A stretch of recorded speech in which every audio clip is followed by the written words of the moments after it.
Sir உங்க பயணத்துல மறக்க முடியாத நபர்கள் சொல்ல முடியுமா? ஒரு மறக்க முடியாத நபர்கள்லாம் லூதியானால தான். ஓகே. இந்த வந்து கொஞ்சம் பணம் இருந்துச்சு. ம்.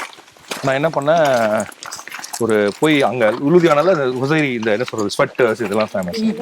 அதை வாங்கிட்டு போய் வித்து கொஞ்சம் காசு சம்பாதிக்கலாம்.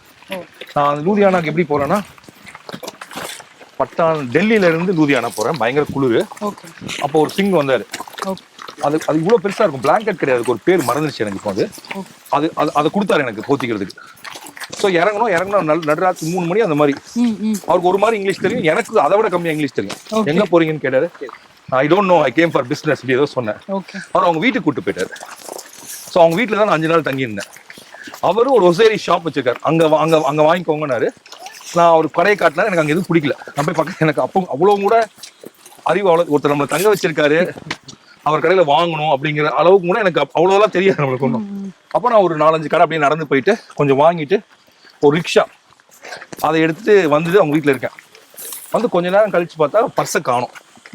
எங்க விட்டேன்னு தெரியல. இப்போ இவங்க தான் சொன்னா என்ன நம்புவாங்க நம்ம பத்தி, ஐயோ நம்ம பொய் சொல்றாங்கன்னு நினைப்பாங்கன்னு எனக்கு அப்படியே கண்ணில் தண்ணி வருது. என்ன ஒரு not even 16. அப்போ அந்த அம்மா ஒரு வயசு, அவங்க வந்து அந்த ரிக்ஷாக்காரங்க கூப்பிடுறாங்க. ரிக்ஷாக்காரன் பர்ஸ் அப்படியே திருப்பி கொடுத்தாரு. அந்த ரிக்ஷால விட்டு வந்திருப்பேன். அது வந்து 3000 ரூபாய். நான் சொல்றது 1991. 3000 ரூபாங்கிறது இன்னைக்கு கிட்டத்தட்ட 30,000 ரூபாய். சோ எனக்கு இப்போ இன்னைக்கு தெரியும், எனக்கு அப்படி ஒருத்தர் கொடுத்தாருன்னா நம்ம திருப்பி பணம் கொடுக்கணும். முதல் அனுபவம்.